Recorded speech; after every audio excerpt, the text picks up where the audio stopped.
Reece Callahan wasn't born to be a king, he was forged in the shadows of Manchester's toughest streets, where survival meant more than just staying alive. From a forgotten estate in Moss Side to the ruthless throne of a city gripped by gunfire and fear, his rise would ignite one of the most brutal gang wars the North had ever seen. This is the story of power, betrayal, and the fall of a man who ruled Gunchester with iron and silence. Moss Side, Manchester, 1993. Rain fell nearly every day that summer, turning the cracked pavements and overgrown alleyways into slick, gray corridors. The estate buildings, stained with time and neglect, rose like concrete giants, their broken windows staring out at a city that had long since forgotten them. Inside one of those towers, a boy named Reece Callahan. He had no father, no guidance, and no illusions. Life taught him early that survival came first, and trust was a weakness. His mother worked long shifts, cleaning offices in the city center, barely scraping enough to keep the electricity on. Reece spent most of his time outside, not because he wanted to, but because he had nowhere else to go. Around him, gangs were already recruiting. Older boys in tracksuits and chains cruised by in stolen cars, throwing out wads of cash and threats in equal measure. Reece watched them carefully, learning the language of the streets before he ever heard it spoken directly to him. These weren't just criminals, they were kings in a city that offered no crowns. The police rarely ventured deep into these neighborhoods, and when they did, they were met with silence. No one snitched. No one saw anything. By 13, Reece was already running errands for local dealers, delivering packages, keeping lookout, cleaning blades. His size and quiet demeanor made him useful. He moved unnoticed, blending into the backdrop of a city on edge. At first, it was just for a bit of money, but soon, it became something more: respect, fear, purpose. These were things he had never tasted before, and now he couldn't let go. His first fight was outside a chicken shop on Claremont Road. He broke another boy's jaw with a brick, not because he wanted to, but because backing down would have meant losing everything he'd started to build. From that day forward, people stopped looking at Reece like a kid. They started looking at him like a threat. The city was changing. Manchester's heartbeat pulsed in clubs and stadiums, but in places like Moss Side it beat to a different rhythm. Gunshots, sirens, and screams. In this chaos, Reece Callahan was just getting started. The storm had arrived, and he was learning how to dance in the rain. Reece Callahan didn't waste time climbing the ladder. He built a new one. By the time he turned 15, he was already seen as more than a street kid. He had become the go-to for quiet jobs, fast hands and clean getaways. Older gang members from the Fallowfield frontline began trusting him with more money runs, stash house locations, and even confrontations with rival crews. Reece never flinched. He was cold, precise, and silent. That made him valuable. That made him dangerous. The Fallowfield frontline was one of several crews operating in South Manchester during the late 90s. They weren't the biggest, but they were known for their discipline. Most crews were chaotic, loud, and sloppy. The frontline moved differently: tight circles, encrypted messages, untraceable deals. At the time, they were led by a man named Curtis Keys Hamilton, a seasoned gangster who had survived 2 shootings and a prison stint. Curtis saw something in Reece, not just ambition, but vision. Where most boys his age were chasing status, Reece was already thinking about structure. In 1997, Curtis was arrested during a weapons raid. No warning, no escape. Half the gang went underground. The other half splintered. With leadership gone, the crew faced collapse. But Reece stepped up. Not with violence, not at first, but with calm. He brought in smaller crews from surrounding blocks, cut side deals with old rivals, and restructured operations like a businessman. At 19, he became the youngest leader of a major crew in the city. Under Reece, the front line changed. Drugs moved faster, safer. Guns were no longer passed hand to hand on the street. They were stored in secure locations and used only when needed. Reece implemented codes for communication, routes to avoid surveillance, and rules that couldn't be broken. Those who didn't follow them vanished. He wore no chains, posted no pictures, and didn't throw parties. He didn't speak unless it was necessary. That mystery made him more powerful. People whispered about him, but few had actually met him. And that's how he liked it. In less than 2 years, Reece turned the Fallowfield front line from a crumbling crew into one of the most feared organizations in Manchester.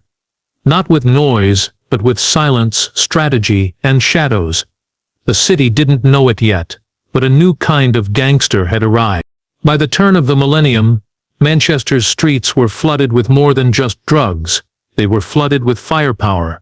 Guns, once rare and hidden, had become tools of everyday enforcement, and no one embraced that change more than Reece Callahan. He understood that territory meant nothing without the ability to defend it, and fear worked best when backed by force.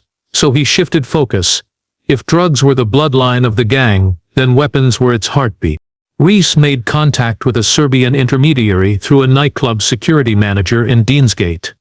What started as a whispered conversation behind velvet ropes turned into a pipeline that fed Reece's network with semi-automatics, sawn-off shotguns, and imported ammunition. The guns came hidden in speaker boxes, car parts, and even crates of fruit. Reece paid in cash, always clean, always in full. Soon, his soldiers stopped using makeshift weapons. They carried Glocks with extended magazines, MAC-10s, and custom handguns etched with initials. Reece created weapon depots throughout South Manchester, rotating the stash locations weekly. Police raids found nothing. Meanwhile, his reputation grew. Rivals didn't just fear being stabbed or beaten. They feared being erased from the map in a hail of bullets. The change was visible. Gunshots rang out in broad daylight. Windows shattered in drive-bys. School kids started mimicking gang signs and idolizing shooters like celebrities. In just 1 year, firearm incidents in Manchester nearly doubled, and the media revived an old name, Gunch. Reece never called it that. For him, this was business. Guns kept the money flowing. Guns kept the silent. Nightclubs became recruitment centers. Bouncers were paid off. DJs took coded song requests that signaled which crews were in attendance. If a rival stepped into the wrong venue, the DJ dropped a track that warned them to leave or face consequences.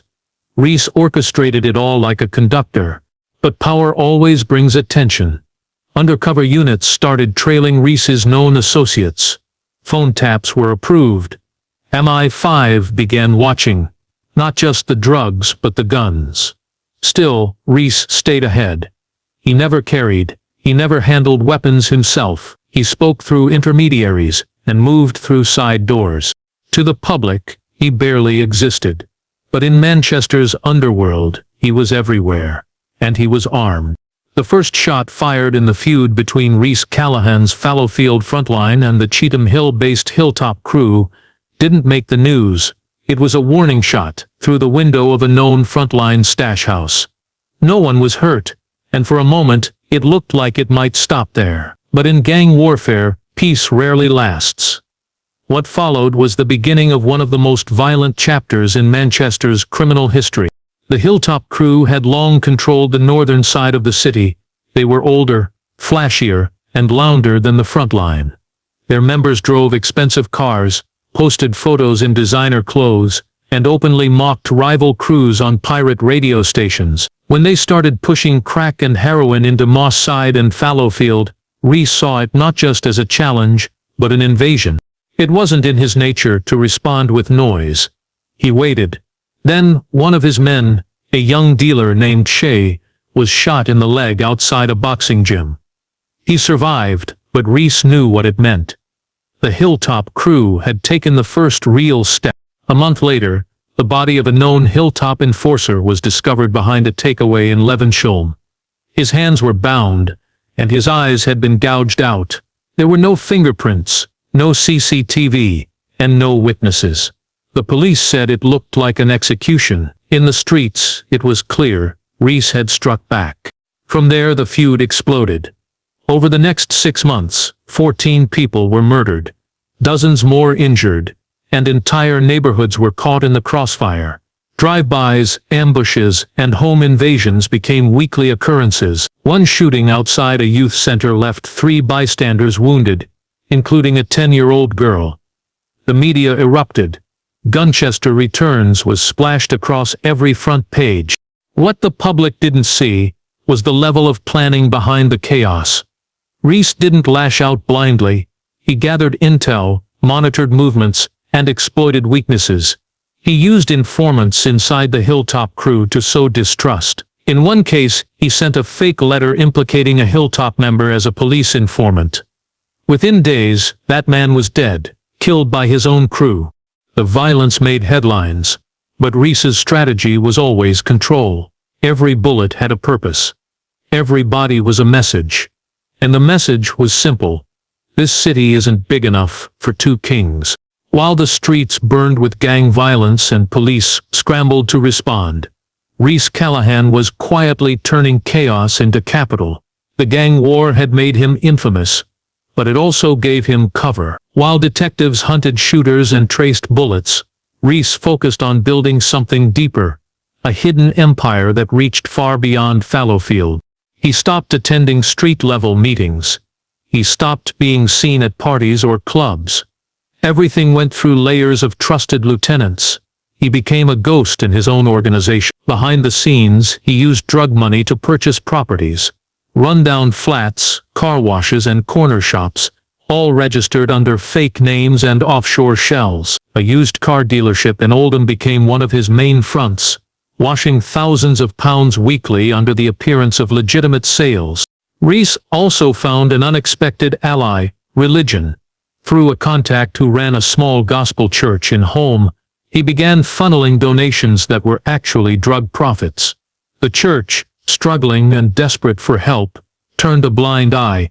Reece paid for renovations, sound systems, even youth programs. It looked like charity. It was money laundering.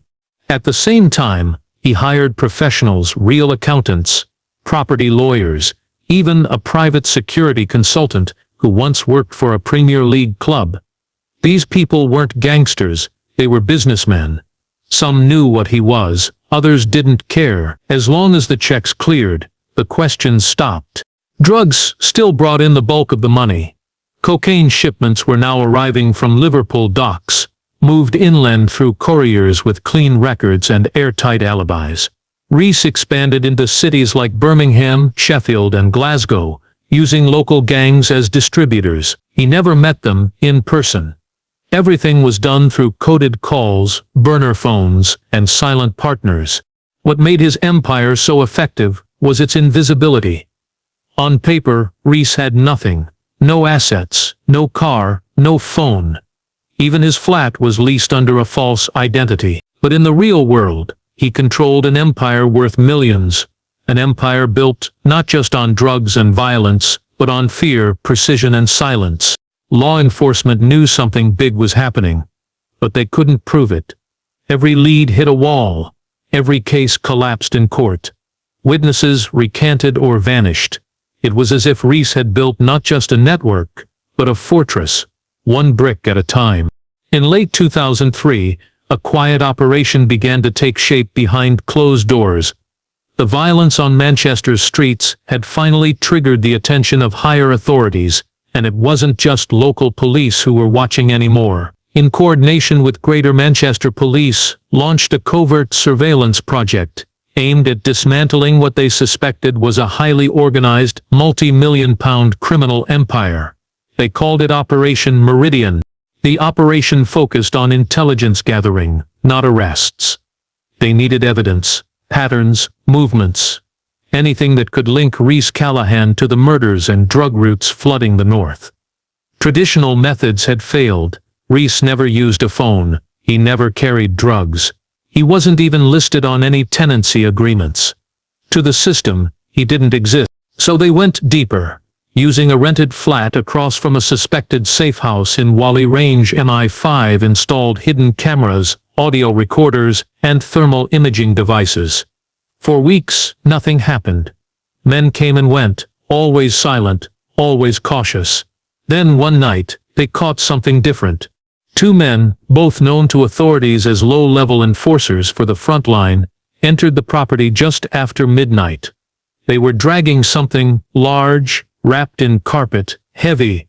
The footage showed them struggling down the stairs before loading it into the back of a van. 24 hours later, a badly decomposed body was found dumped near a canal in Ancoats. The victim was identified as a small-time dealer who had recently attempted to defect to the Hilltop crew. The message was clear: Reece was still in control, and no betrayal would go unanswered. The footage gave investigators their first break, but it still wasn't enough to reach Reece. He wasn't in the video. His fingerprints weren't on the scene. He was too careful, too distant. The system needed someone closer. That's when the tip came in. An anonymous call directed police to a lockup in Longsight, where they found two unregistered firearms, a bag of heroin, and photos of rival gang members marked with red X's. Hidden inside the wall was something even more valuable: a notebook, water-damaged but partially legible. Inside were names, drop locations, and coded references to weapons shipments. The investigation shifted gears. MI5 had footage. Police had evidence. But what they needed now was the final piece, the voice that would tie it all together. The voice of someone on the inside, someone who had stood beside Reece and now wanted out. The man known on the streets as Boogie had been Reece Callahan's right hand for nearly 5 years. He handled cash pickups, organized overseas shipments, and managed internal discipline. Trusted by Reece and feared by everyone else, Boogie had access to every layer of the frontline operation. He had seen it grow from a street crew to a structured empire, and he knew where every body was buried, literally. In early 2004, Boogie was caught during a sting operation at a warehouse in Trafford Park. Inside the building were 2 kilos of uncut cocaine, 3 unlicensed firearms, and 90,000 pounds in cash. With that haul, police had enough to bury him under a 25-year sentence. At first, Boogie stayed silent, but weeks in solitary and mounting pressure broke something inside him. Facing life behind bars, he did the unthinkable. What Boogie gave the authorities was explosive. He provided names, locations, methods, everything. He detailed how Reece used legitimate businesses as fronts, how meetings were disguised as religious gatherings, and how drugs were transported in children's car seats to avoid suspicion. He even gave GPS coordinates for buried weapons caches and shallow graves. Every claim he made led to real evidence. Bodies were found in woods outside Wythenshawe. Stash houses were raided in Stockport. Money trails were traced through shell companies in the Isle of Man. The most shocking revelation was about Reece himself. According to Boogie, Reece wasn't just eliminating rivals. He was also purging his own crew. Anyone suspected of weakness, disloyalty, or greed was quietly removed. Some were poisoned. Others were made to disappear entirely. One former associate was found buried beneath the floorboards of a derelict pub in Holm, his hands still tied behind his back. All signs pointed to internal executions, quiet, clinical, and merciless. Boogie's statements also revealed how Reece had managed to stay so clean. He never touched the product. He never gave direct orders. Everything went through layers of people, insulated by fear and loyalty. But now, that insulation was cracking. For the first time, investigators had someone who could directly link Reece to murders, weapons, and large-scale drug trafficking. Boogie's betrayal sent shockwaves through the gangland world. No one had seen it coming. The man closest to the king had turned informant, and now Reece Callahan's empire, once thought untouchable, began to unravel piece by piece. It was still dark when the police moved in. At 5:32 a.m. on a cold morning in February 2005, armed officers in riot gear surrounded a luxury apartment complex in Salford. Inside, on the top floor, Reece Callahan was asleep. There was no gun beside him, no escape plan, no final stand. When they broke through the door, he didn't resist. He didn't say a word. After nearly a decade of running Manchester's underworld, Reece was finally in custody. His arrest was the result of Operation Silencer, a massive, multi-agency task force built from the evidence provided by Boogie, supported by months of surveillance and dozens of confidential informants. Over 40 properties were raided across Greater Manchester that day. More than 70 people were arrested, including money launderers, suppliers, and contract enforcers. But all eyes were on Reece. The media exploded. "End of a kingpin" dominated headlines. Photos of Reece in handcuffs, expressionless as ever, were splashed across every newspaper. But the trial that followed was where the real damage was done. For the first time, the full scale of his empire was revealed in court. Over several weeks, prosecutors laid out a chilling picture. Reece had orchestrated a multi-million-pound criminal operation that stretched from Manchester to Scotland. They presented forensic links to weapons, financial records hidden behind shell companies, and statements from over 20 former associates, many testifying under new identities or from protected locations. The jury heard how Reece used coded messages, burner phones, and multiple layers of intermediaries to give orders that resulted in murder. One witness described how Reece ordered a hit on a childhood friend, simply for being unreliable. Another detailed a meeting in which Reece coldly approved the killing of a rival, with a single nod. Each new testimony chipped away at the myth of the untouchable Don and exposed a man driven by paranoia, control, and fear. In the end, the verdict was unanimous. Reece Callahan was found guilty on multiple counts, including conspiracy to commit murder, drug trafficking, illegal firearms possession, and organized crime leadership.